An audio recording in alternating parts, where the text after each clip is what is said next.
Olá, pessoal, boa tarde a todos. Estamos aqui em mais uma reunião semanal da endocrinologia do exercício e hoje a Hilary vai nos falar sobre exercício físico, diabetes mellitus 2. Hilary, boa tarde, a palavra é sua. Boa tarde a todos, obrigada, doutor. Para quem não me conhece, eu me chamo Hilary, sou residente do primeiro ano de Medicina do Exercício e do Esporte aqui da Unifesp, e hoje na nossa reunião clínica do Ambulatório de Endocrinologia do Exercício, eu fiquei responsável por trazer um pouco sobre a atividade física e o exercício no diabetes tipo 2. Cerca de um mês atrás, o nosso residente Pedro falou sobre o diabetes tipo 1, e hoje a gente vai focar no tipo 2. Para iniciar, eu gostaria de trazer alguns dados, né, sobre a importância da gente conversar sobre esse tema.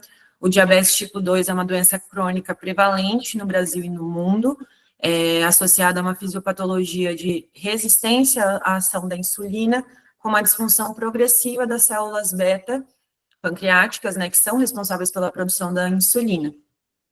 Por uma estimativa da Federação Internacional de Diabetes, acredita-se que cerca de 10% da população brasileira convive com essa doença, e o diabetes tipo 2 representa de 90% a 95% desses casos. E apesar de não ser uma doença transmissível, muito se fala hoje sobre o que a gente está vivendo, uma epidemia da diabetes, né, por tendo um aumento tanto da sua incidência quanto da sua prevalência, principalmente associada a fatores de risco como a urbanização, sedentarismo e hábitos de vida.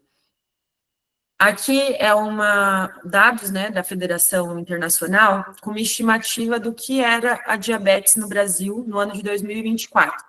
Então, a gente tinha uma população estimada adulta total de 155 milhões, com uma prevalência de cerca de 10,6% de diabetes em adultos, o que representa para a gente cerca de 16 milhões de adultos vivendo com essa doença, o que é um valor muito alto e que até, para mim, acho que é até um pouco assustador, assim, da gente pensar da quantidade de pacientes com essa comorbidade. Aqui também é uma tabela da IDF que coloca o nosso país, né, em relação aos outros países, e a gente ocupa um 6º lugar em relação ao mundo da quantidade de pacientes com diabetes, e a gente tem uma estimativa, né, eles fazem uma projeção do que seria em 2050. Então, atualmente, por volta de 16 milhões, com uma estimativa para chegar em 2050, com 24 milhões de pessoas diabéticas. A diabetes, ela é bem conhecida por ter uma associação a um risco aumentado de diversas complicações. Pacientes com diabetes tipo 2 têm uma incidência de doença cardiovascular e de acidente vascular isquêmico aumentada em 2 a 4 vezes, e a mortalidade é aumentada em até 3,6 vezes. A gente também tem um aumento de risco de doença arterial periférica e de complicações microvasculares, né, a retinopatia, nefropatia e neuropatia, que a gente tanto aprende que a gente precisa fazer o rastreio dessas condições. Além disso, também está associada com doenças do trato gastrointestinal, neoplasias, alterações da cognição, e o risco de amputações desses pacientes é cerca de 3 vezes maior do que em pacientes sem a doença. Eu acho que é muito assim o foco do que a gente constrói aqui no ambulatório da endócrino. O tratamento e o segmento da diabetes, ela vai muito além do manejo da glicemia, com medicações, com a insulina. A gente sabe que ela depende muito de uma educação em saúde, do manejo da glicemia propriamente dita, de objetivos para redução do risco cardiovascular, promoção de atividade, exercício físico, rastreio de complicações e orientações nutricionais. Para isso, a gente com certeza precisa de uma equipe multidisciplinar que se constrói com um médico, com um profissional em educação física, nutricionista, psicólogo. Então, eu acho que a gente, né, sabe muito bem como vai além de só a gente estar focado aqui na medicação e em doses nesse contexto. E é nessa ideia de um segmento multidisciplinar que entra a atividade e o exercício físico. E o objetivo da aula hoje é trazer um pouquinho sobre como a gente deve abordar esse assunto com os nossos pacientes, como deve ser feita a prescrição e o que a gente precisa cuidar.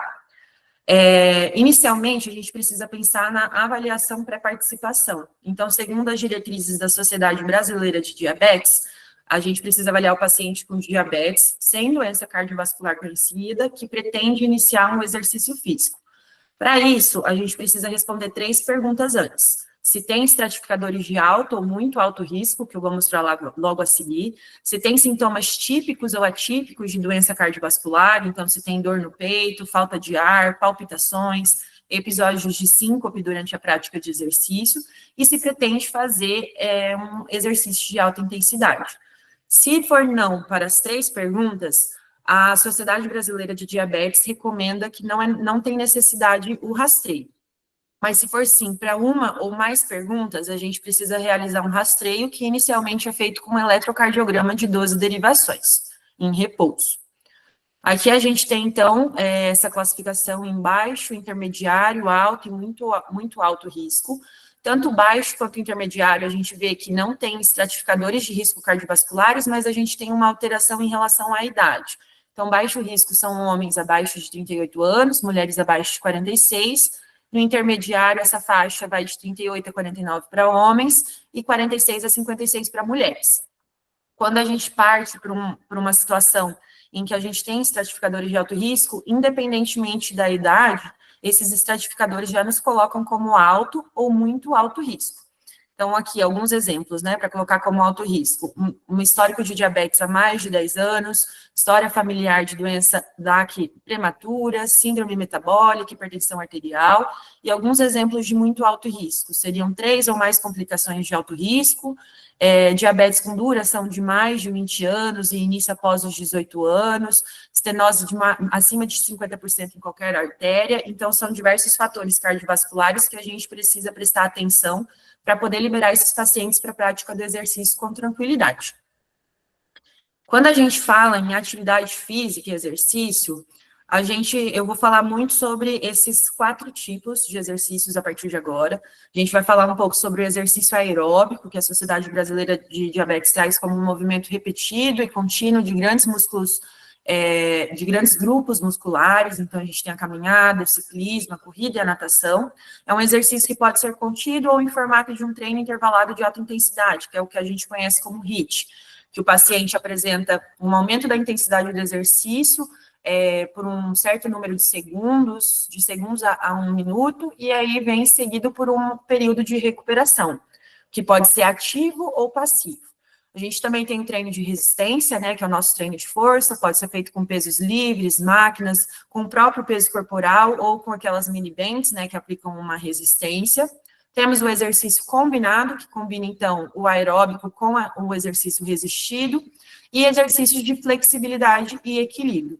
Os de flexibilidade visam o aumento da movimentação, né, das articulações, do arco de movimento das articulações, e o equilíbrio visa benefícios visando prevenir quedas e melhorar a marcha também desses pacientes.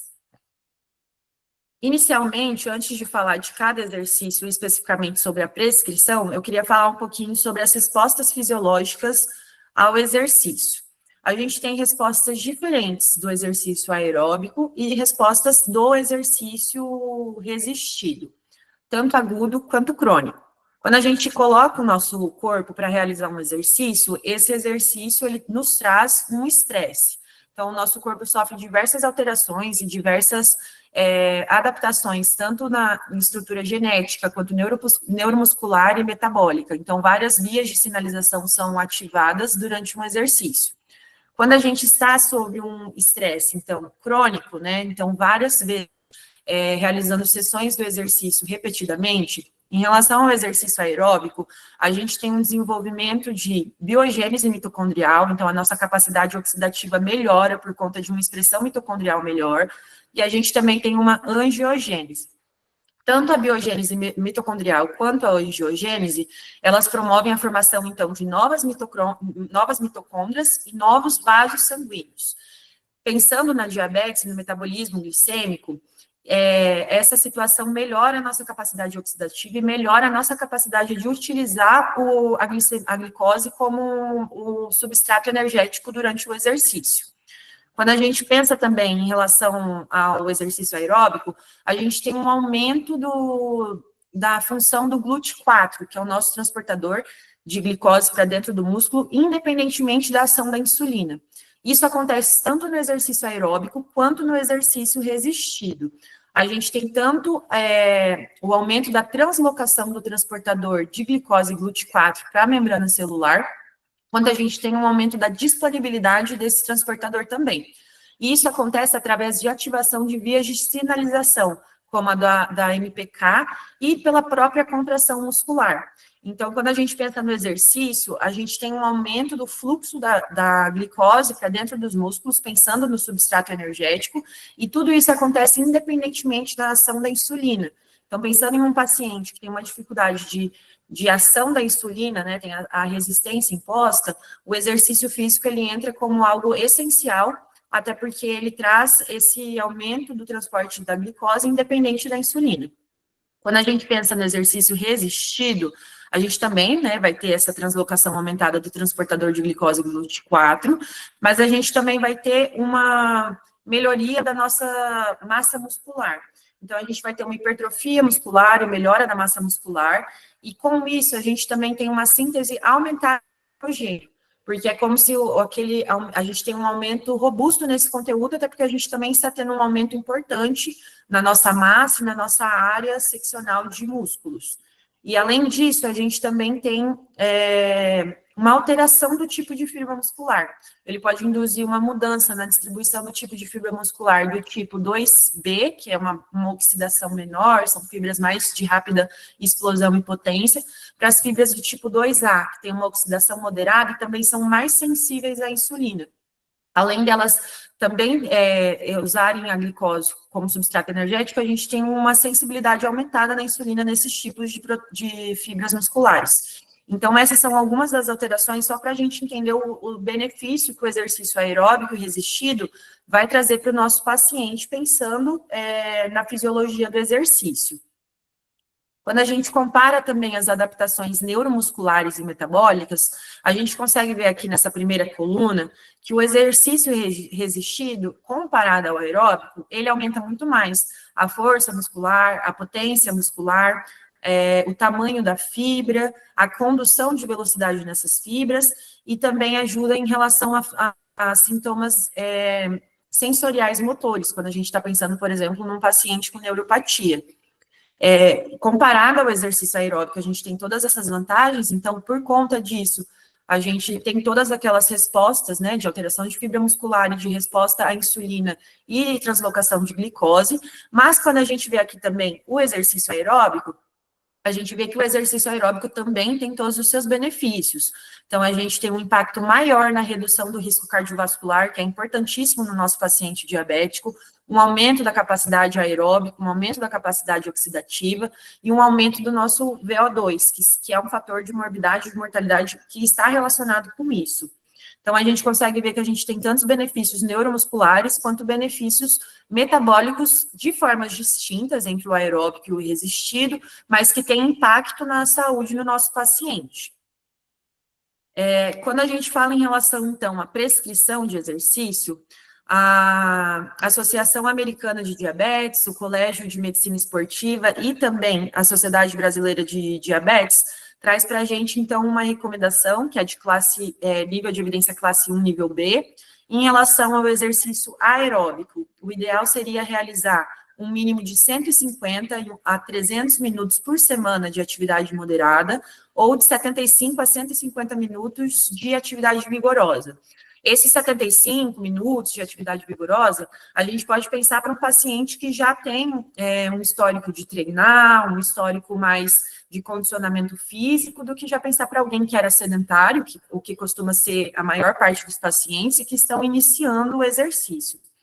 Além disso, é uma recomendação de realizar de 3 a 7 dias na semana, evitando mais de 2 dias consecutivos sem treinamento. Além disso, para o resistido, a gente tem uma recomendação de 2 a 3 dias por semana, não realizar em dias consecutivos, e idealmente de 1 a 3 séries por exercício, com 10 a 15 repetições por série.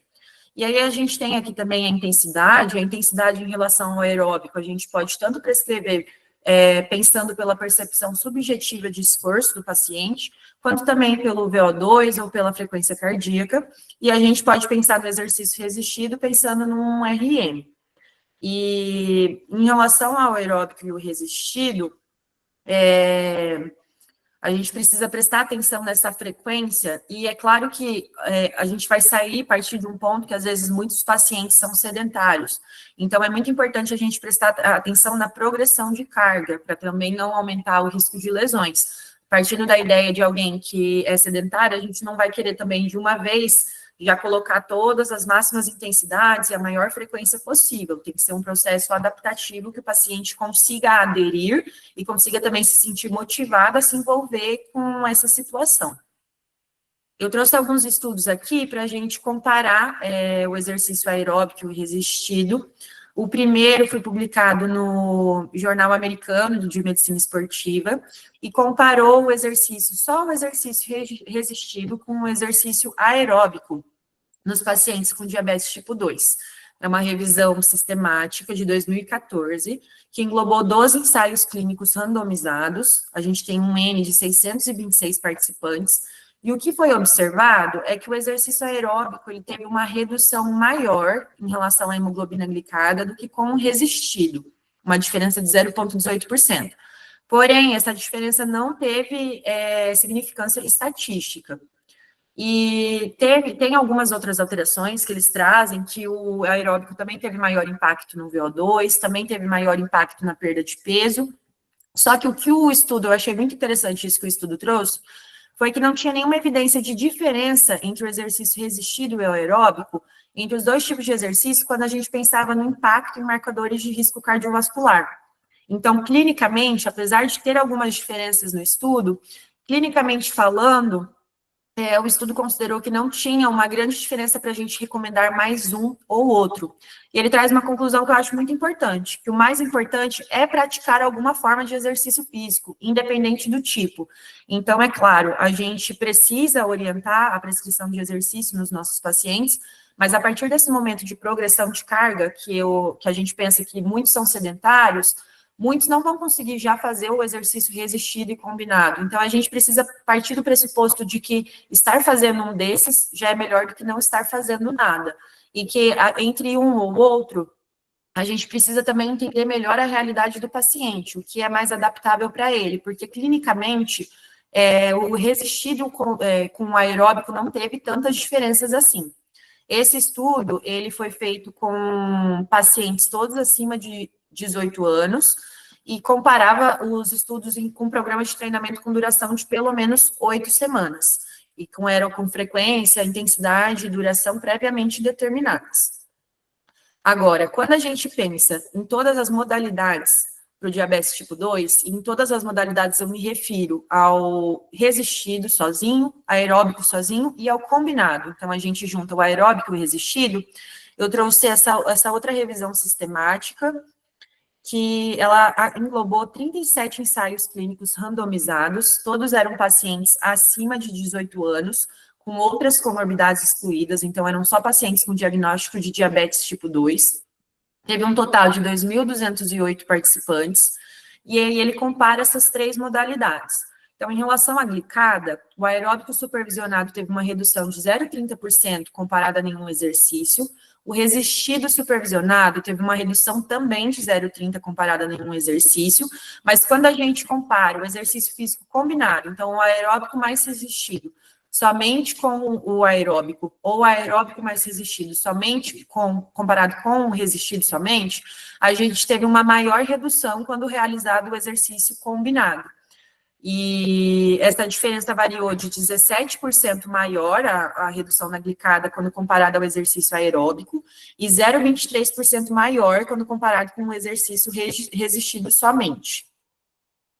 Então, em comparação com a falta de exercício, a gente teve benefícios somente do aeróbico ou somente do resistido. O exercício aeróbico teve um impacto na glicemia de jejum, no colesterol total e também no LDL.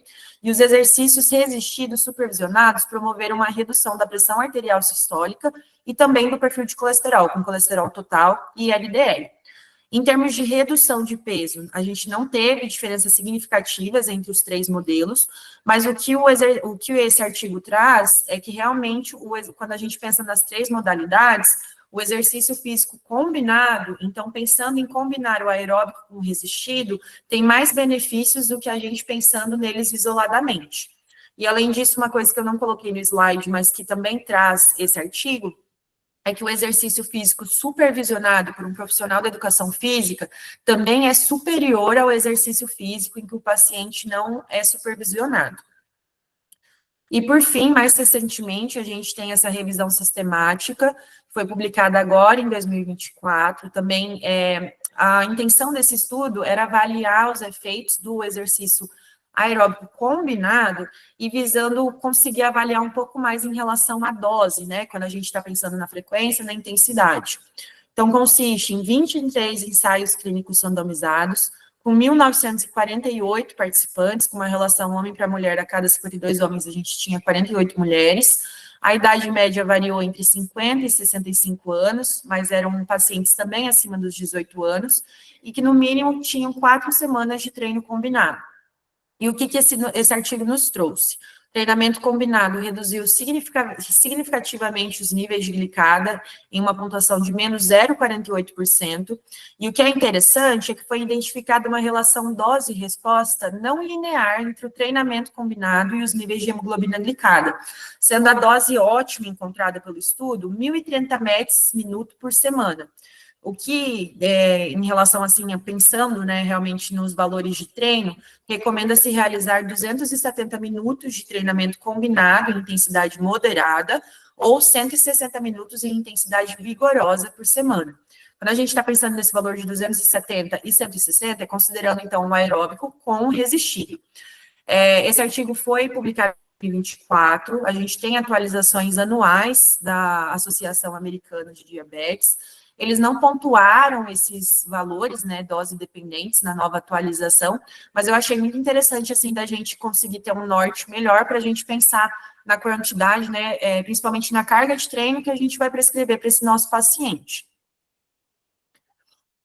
Em relação aos exercícios de flexibilidade e de equilíbrio, a gente também tem uma recomendação classe 1, nível B de evidência. Em relação à flexibilidade, é recomendado por todas essas associações que eu já mencionei, uma frequência de 2 a 3 dias por semana, ou até mais, idealmente 10 a 30 exercícios de alongamento e de 2 a 4 exercícios. E isso é principalmente em relação a depósito crônico que a glicemia pode influenciar nas nossas articulações, trazendo queixas de rigidez nos pacientes. Então, a flexibilidade pode trazer um ganho de mobilidade aumentado e uma melhor qualidade de vida. Em relação aos exercícios de equilíbrio, então, a gente tem alguns exercícios até que as diretrizes trazem em relação a yoga, por exemplo. A gente tem recomendação também de 2 a 3 dias por semana, ou até mais, a depender da vontade do paciente, e não tem uma duração bem estabelecida. O que é importante de falar sobre os exercícios de flexibilidade e de equilíbrio é que eles não alteram o metabolismo glicêmico. Então, diferentemente dos exercícios aeróbico e resistido e o combinado, que trazem alterações na hemoglobina glicada e que fornecem mudanças em relação ao transporte da glicose e a resistência à insulina, que aumentam os exercícios aeróbicos e resistidos, aumentam a sensibilidade à insulina, a gente não tem essa mesma ação nos exercícios de flexibilidade e de equilíbrio. Em relação agora, por que eu trouxe não só exercício físico no diabetes tipo 2, por que a gente fala também sobre atividade física? Quando a gente fala o termo atividade física, a gente está se referindo a qualquer ação não programada, então não é como um exercício que a gente faz sessões programadas de treinamento. A atividade é qualquer ação no nosso dia que promove um gasto de energia, que faz a gente sair do comportamento sedentário diário. Então, é muito importante a gente conversar sobre isso com os pacientes também, porque o maior comportamento sedentário diário, ou seja, maior tempo passando sentado diário, ele está relacionado com o aumento da morbidade e da mortalidade, independentemente do exercício físico programado. Então, a gente tem esse impacto significativo. Quanto mais tempo passando sentado ou deitado no dia, a gente vai ter um aumento da morbidade, mesmo que o paciente esteja fazendo também o exercício aeróbico e resistido. Então, idealmente, é o que a gente chama de exercícios snacks, o paciente deve reduzir a quantidade desse tempo gasto no comportamento sedentário e é orientado a realizar períodos de atividade leve a cada 30 minutos para benefícios na glicemia, pelo menos nesses pacientes com diabetes tipo 2, um classe 1, nível B de evidência. Uma coisa que eu achei legal também é que eles trazem nas diretrizes em relação ao pós-refeição. Então, não só esses períodos de a cada 30 minutos, mas também realizar um pouco de caminhada, passear com o cachorro na rua, depois de uma refeição, que isso também pode ajudar em relação ao nível da glicemia pós-prandial atingida, ajudar a reduzir esses valores.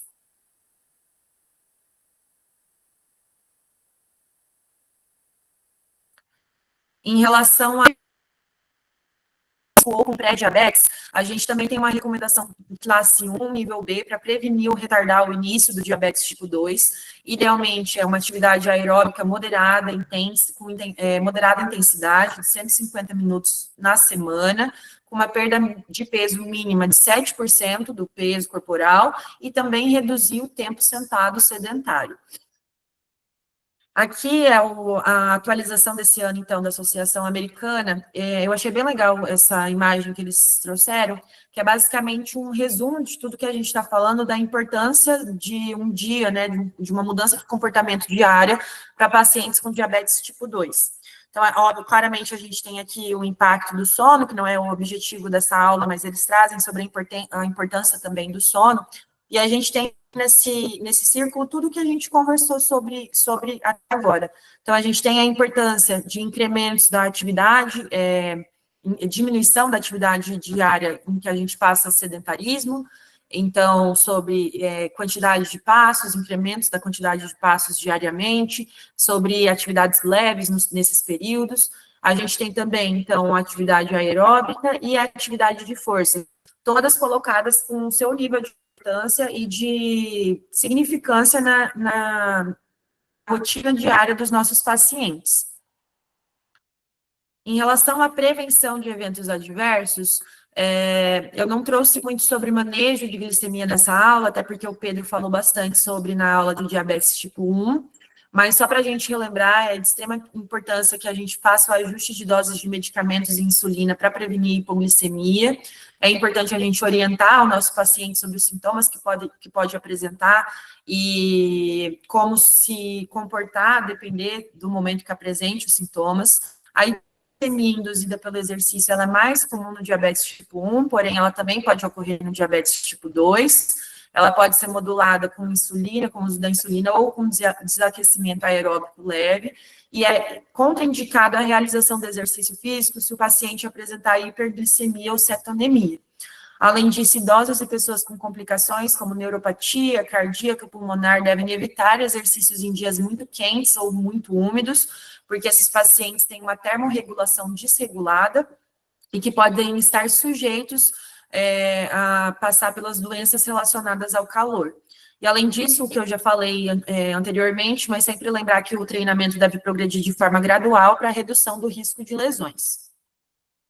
Em relação aos manejos de complicações, né, a gente tem algumas orientações em relação àquelas complicações que a gente faz o rastreio. Em relação à neuropatia periférica sensitiva, é muito importante a gente conversar com os pacientes sobre a inspeção do interior dos calçados e também o uso de tênis e meias apropriadas para a gente evitar o desenvolvimento de lesões ou deixar alguma lesão passar despercebida, porque aquele paciente não tem a percepção da dor normal. E é muito importante também evitar exercícios com impacto repetido sobre os pés.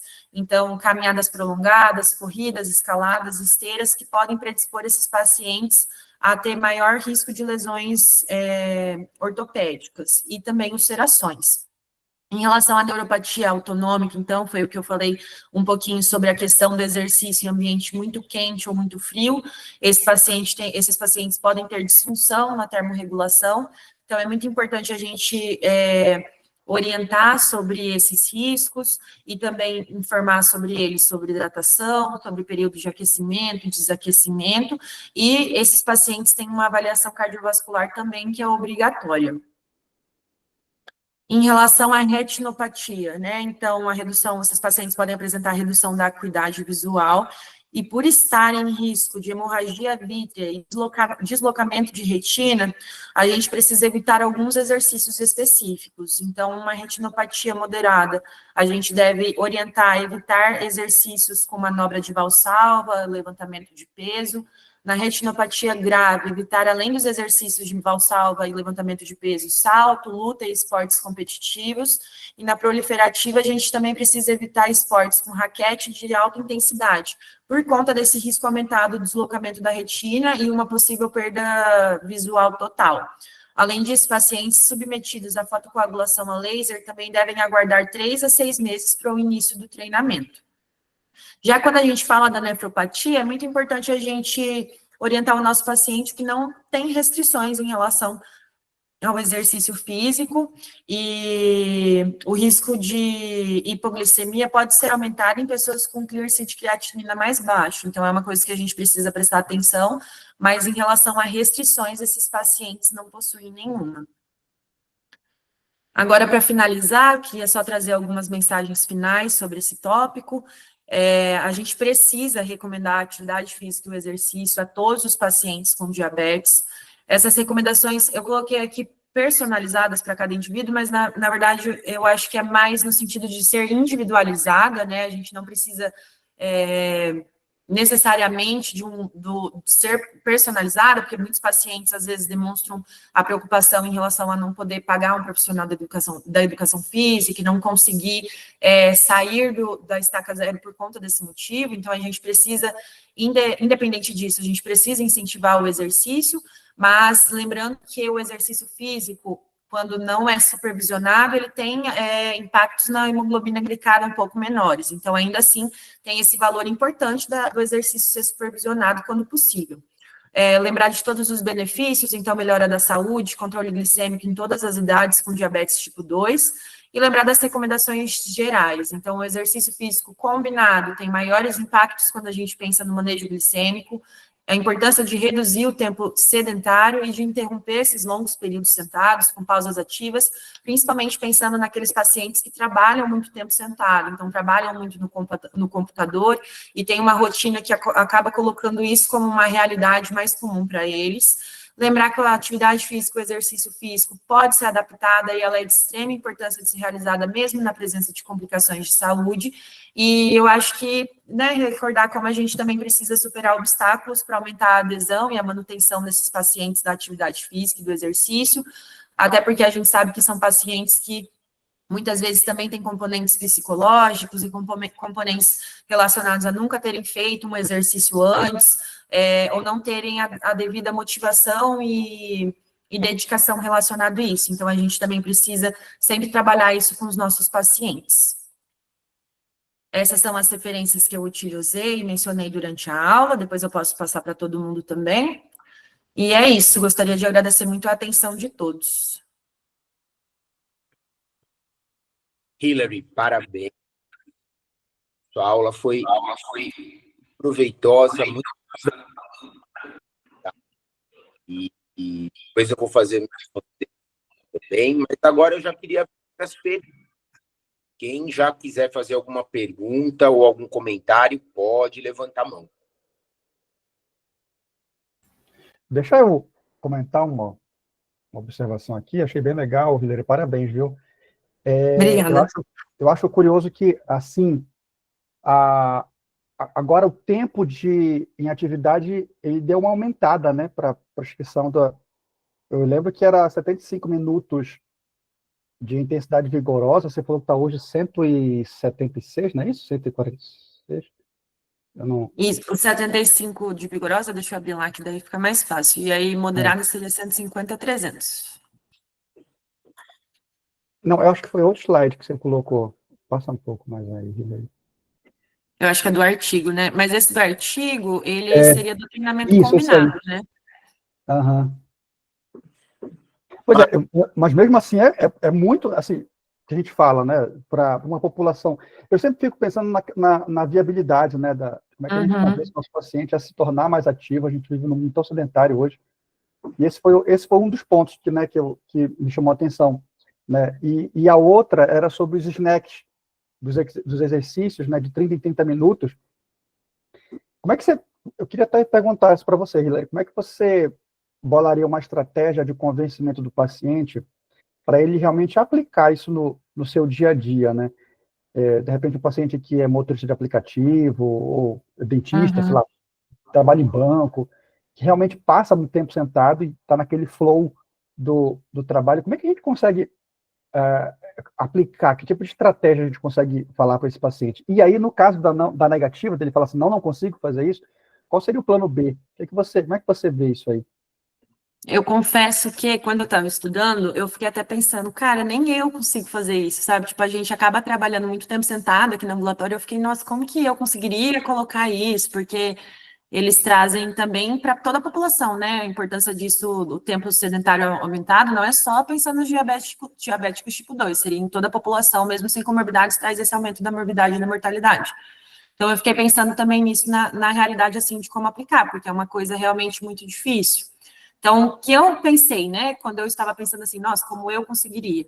Acho que algumas estratégias que talvez a gente conseguiria colocar seria, por exemplo, precisa ir ao banheiro ou precisa tomar água, já seria um tempo ali que fala, não vai só fazer aquilo ali, volta, fica um pouco mais, caminha, tenta encontrar algum lugar do ambiente que pode ficar um pouco mais em pé ou andar para algum local, mas eu confesso que pensando, por exemplo, em motorista que passa o dia, que já tem a função do carro, não é só descer do carro às vezes, e tem toda a questão do estacionamento, onde vai pagar, eu confesso que eu fiquei bem na dúvida, assim, também, de como conseguir orientar, porque tem uma dificuldade bem importante nisso, né?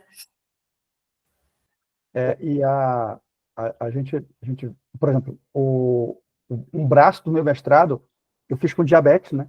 Sobre nível de atividade física em pacientes que têm diabetes tipo 2. E aí, lembro que na época no questionário dava assim, 62%, não faz nada, assim, não consegue fazer 10 minutos de cumulativo de... Foi bastante surpreendente, né? Eles não conseguiram fazer um IPAC adequado. E na época, meu orientador, o doutor Sérgio, ele falou assim, vamos aplicar esse questionário dos médicos, daqui do ambulatório, do centro de diabetes, bora ver se dá tem alguma correlação, e deu basicamente a mesma coisa. Então, quer dizer, os médicos também, todos nós, né, a gente não bate as recomendações que a gente mesmo preconiza, né, para os nossos pacientes. A gente não chegou a publicar esses dados, mas eu achei interessante a gente ver, né, às vezes a gente coloca isso na teoria, mas na prática a gente tem dificuldade de aplicar, né? É um desafio, viu? Eu sei que foi colocou aqui no comentário que é interessante colocar lembrete no celular, né? Tem relógios que notificam, tipo, agora é hora de ficar em pé, tem relógios que fazem isso. Mas eu acho que talvez, eu acho que isso entra muito num contexto de educação também, porque, por exemplo, quando meu relógio notifica, eu ignoro. Eu acho que conversar com o paciente, dele entender o que é esse tipo de exercício, porque às vezes ele associa, vou só ficar em pé, não vai estar tendo nenhum impacto, né, não vai estar alterando nada. Eu acho que também é uma estratégia interessante de, às vezes, mostrar valores, de explicar o que esse tempo sedentário pode acarretar, para ele entender também o porquê que esse tempinho que ele vai ficar um pouquinho mais em pé, uma atividade mais leve, um alongamento, pode fazer diferença. Existem algumas estratégias interessantes, assim, uma delas é dar exemplo, né? Quando eu vou dar um exemplo pessoal, assim, quando eu estou atendendo o paciente e eu vou explicar algo na linguagem dele, para que ele entenda os snacks de exercício, eu falo, olha, eu fui te chamar lá na porta, agora eu vou te examinar, você vem para a balança, eu levantei, eu tive que pegar aqui o aparelhinho de pressão, eu vou até aí e tal. Então, assim, você está dando exemplo para eles, né? E para motorista de aplicativo, motorista de caminhão, por exemplo, é uma coisa igual, da mesma forma que você tem um HIIT adaptado, né? A gente tenta fazer, sempre no bate-papo, assim, olha, se você não consegue a cada 30 minutos, 2 minutos e meio, em 2 horas, a gente não tem estudo disso, dessa forma, mas você ficar 10 minutos ali, parado numa área de descanso, no posto de gasolina, ou o cara que está no trânsito mesmo da cidade, ele parou em algum local que seja seguro para ele também, como se fosse um ponto de táxi, por exemplo, ou de aplicativo, ao invés de ele ficar no carro, mexendo no celular, enquanto ele está esperando uma chamada, enfim, ele ficar em pé Lembrar que só de ficar em pé, em modelo de pessoas que não têm diabetes, você reduz glicemia e reduz insulinemia pós-prandial. Isso daí, em tese, poderia ser já uma maneira de você prevenir o surgimento das disglicemias, né? Seja do diabetes inicial, pré-diabetes, ou do diabetes tipo 2. E uma coisa interessante, a Hillary mostrou um dado bem curioso aí que eu não conhecia, viu, Hillary? Dos exercícios combinados, o tempo de exercício. Mas o ano passado, no congresso do ADA, da American Diabetes Association, foi apresentado um estudo de revisão de um cara que estuda muito isso, que é o Gadiardo, né? E tratar diabetes tipo 2 não é só tratar a glicemia, você tem que tratar o indivíduo como um todo. Mas quando o Gallardo avaliou a necessidade real para ter benefício sobre o controle glicêmico, ele calculou só para exercício aeróbio, tá, Hillary? Nisso aí, nesse dado que eu tenho, seria de moderado a vigoroso, que se recomendam de 150 a 300, que o mínimo não seria 150, o mínimo de aeróbio teria que ser 244 minutos. E para vigoroso, ao invés de 75 a 100, ele põe que teria que ser no mínimo de 157 minutos para ter o benefício glicêmico, né? Mas aí, claro, isso é com base na literatura que ele avaliou. E não fala do combinado aí nesse sentido. Só lembrando que, falando a favor do combinado, já existem evidências, não só em modelo animal, mas usando Disposition Index, né, que é uma forma de avaliar a liberação de insulina frente a uma determinada resistência insulínica em humanos, que tanto o resistido quanto o aeróbio, eles estimulam a produção e liberação de insulina pela célula beta, né? Isso aí é um dado bem interessante, não mexe só na resistência à insulina, mas também na produção de insulina. Mas era isso só para complementar esses dados, né, que a Hillary mostrou, que você perguntou, Marquinho. E a Adri tem o bracinho levantado aí. Diga, Adri. Oi, boa tarde. Parabéns, a aula foi muito completa. Fiquei muito feliz que você colocou equilíbrio e alongamento, né? Porque normalmente a gente vê todos esses protocolos e não consideram. Isso é importante não só para o diabético, mas para vários outros. Ontem mesmo eu dei uma aula sobre massa óssea e a gente falou isso, que o exercício de equilíbrio é muito importante porque vai diminuir o risco de quedas e etc. Parabéns sobre isso. Eu também fico preocupada com esse número tão alto aí que os guidelines predizem, né? E a gente discutiu isso numa aula que eu dei sábado, inclusive a aula era online. E a gente pensou que talvez a gente não devesse falar sempre para todos os pacientes. Eu acho que cabe ao profissional avaliar se isso vai motivar ou se isso vai desmotivar. Porque às vezes você fala, 150, aí o cara fala, nossa, jamais que eu vou conseguir fazer isso. Aí você já fechou a porta de fazer atividade. E outra coisa, esses snacks de exercício, quando a gente fala de exercício, também me preocupa, porque a gente acaba não conseguindo chegar no exercício, né? Você definiu super bem exercício e atividade física. E o que eu vejo na prática é que a gente estimula os snacks para fazer atividade física. E aí eu vou fazer um relato aqui de um motorista de aplicativo, que é meu aluno, que a gente chegou num ponto bom dele fazer exatamente isso que o Cris falou, de dar volta no carro, alguns lugares que ele vá, que não seja muito violento, ele adotou uma prática também de sair do carro e abrir a porta para o passageiro se sente mais acolhido, mas ele falou, não dá para eu fazer isso em todos os bairros de São Paulo, senão eu fico sem carro e sou assaltado, mas enfim, aonde ele consegue, ele adotou essa prática.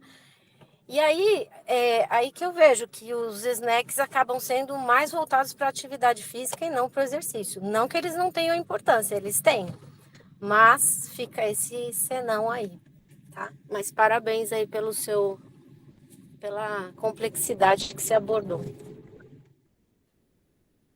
Muito obrigada, viu? Uma coisa sobre isso, é que quando você lê assim, as diretrizes, eles não colocam necessariamente a necessidade de ser um exercício mesmo, eles colocam só a questão de levantar, dar alguns passos, um pouco mais pensando em atividade física, eles trazem mesmo que já tem um impacto significativo, porque eu realmente acho que, pensando em toda a quantidade que já é necessário, o mínimo que é prescrito, mas pensando em exercícios nesses momentos de intervalo, realmente é uma coisa muito difícil, né, de às vezes aplicar na rotina do dia a dia. Sim, aí os snacks funcionam mais como a quebra da postura sedentária, né? Que vai somar ao exercício, mas ele não substitui. Isso também precisa ficar bem claro para o paciente, né? Que ele faz tudo isso, mas seria importante ele também aderir a uma rotina, porque é aí que vai ter os ganhos realmente, que muitas vezes, principalmente obeso, ele precisa. Sim, com certeza. Obrigado, Dri. Mais perguntas, pessoal?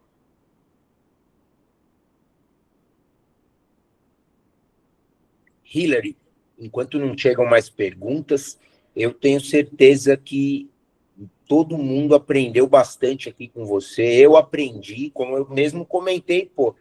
Você vê o Marcos, a gente está sempre acompanhando aí a Fê, que acabou de postar, pacientes com diabetes no ambulatório, congressos e tudo, e você com certeza foi muito abrangente, né? Além de colocar dados novos, por exemplo, dados desse do tempo de exercício, combinados e tal, você foi abrangente no sentido, além da introdução, tá? Ponto positivo aí. Como é que é a avaliação pré-exercício?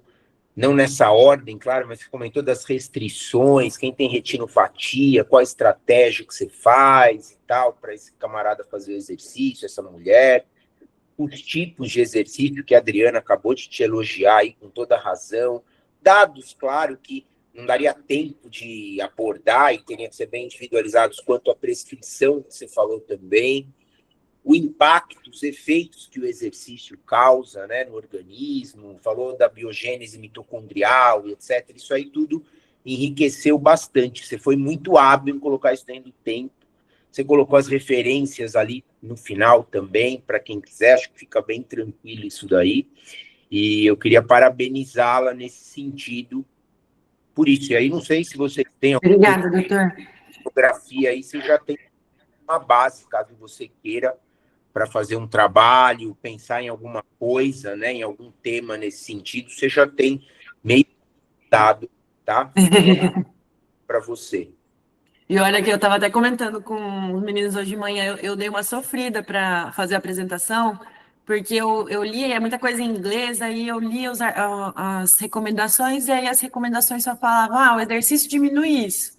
Mas eu ficava, gente, mas por quê? Onde tá mexendo? Eu tinha que ir atrás, aí tem umas coisas com muita sinalização, mas eu gostei bastante de estudar. E é uma coisa que realmente, tipo, aqui nos ambulatórios, não só na endócrino, tem muito paciente diabético, muitos pacientes, alguns de alto rendimento, outros que estão acompanhando em outros ambulatórios, então foi bem bom, assim, estudar. Foi um pouco desafiador eu conseguir estudar tudo assim, mas foi um tema muito bom, gostei muito. Você vai ver a prevalência, isso que você comentou mesmo, né? Gira em torno aí 10%, 20 milhões mais ou menos de pessoas, a maioria com DM2. Mas se a gente pegar as pessoas com pré-diabetes tipo 2, tem um dado que, na minha opinião, tá meio, vamos dizer assim, subnotificado ali, mas é uma estimativa, pelo menos, né? 40 milhões de pessoas com pré-diabetes. Deve estar subestimado, deve ser muito mais. Mas olha o universo populacional que você tem aí, né, para trabalho. E outra coisa, os dados, que eu infelizmente não estava presente na aula do Pedro, mas dados com relação a como prescrever exercício, manejar a glicemia, evitar hipoglicemia, etc, etc, pensando em uma pessoa com tipo 2, né? Existem os pacientes com DM2 que são insulinizados, principalmente aqueles pacientes em média com mais de 9, 10 anos de diabetes, que precisam de basal, aqueles com mais de 13 anos em média de diagnóstico que precisam fazer basal plus, quando você usa uma insulina prandial numa das refeições ou em duas, e o basal bolus, que é quando você faz em todas as maiores refeições do dia, né? Esses pacientes eles existem, né? Claro que muitas vezes estão mal insulinizados, não precisariam de insulina, mas isso não vale só para o tipo 1, isso vale para alguns pacientes tipo 2 também, tá? E lembrar que os pacientes com hipoglicemia, sujeitos à hipoglicemia, são aqueles que usam ainda, além das insulinas, aqueles que usam sulfonilureia e menos comumente as glinidas, né? Com os demais medicamentos, embora o risco não seja zero, teoricamente eles são antihiperglicemiantes, né? Eles não são hipoglicemiantes. E aqui um cuidado especial que tem sido muito modismo hoje em dia, as pessoas recomendarem a dieta low carb, tá? Isso pode servir como estratégia, etc., mas a Elo já até demonstrou isso aí na aula dela, que foi brilhante ali, né, falando de obesidade, lembrando que DM2, a gente sabe que 90% até deles tem gordura disfuncional em excesso, né? Então, entre aspas, acima do peso. Então, fica para esses indivíduos aquela orientação, fica fazendo dieta low carb. Lembrar que é muito importante para a maioria desses pacientes o uso de um remédio que é o inibidor de SGLT2. Essa classe, ela pode promover cetogênese, né? E, em especial para esses pacientes insulinopênicos, que vão precisar de insulinas, tá certo? Para cuidar, aqueles com mais de 13 anos de diabetes. Esse perfil de paciente insulinopênico, que está fazendo uma low carb por uma orientação e que usa inibidor da GLT2, se ele fizer exercício, ele, de certa forma, é o mais suscetível a apresentar uma cetoacidose euglicêmica. E tem casos aí descritos já nesse cenário. Ele acumula mais do que para outros pacientes fatores de risco para isso. Então, de ordem prática, tomar cuidado com esse perfil de paciente, né? Mas não sei se alguém, de repente, tem mais uma pergunta ainda. Eu já estava falando para finalizar aqui. Parabéns pela sua apresentação. E vai pensando não só na próxima, mas em uma oportunidade aí, porque o campo é muito rico aí em termos de informação. Obrigada, doutor. E obrigada a todo mundo também.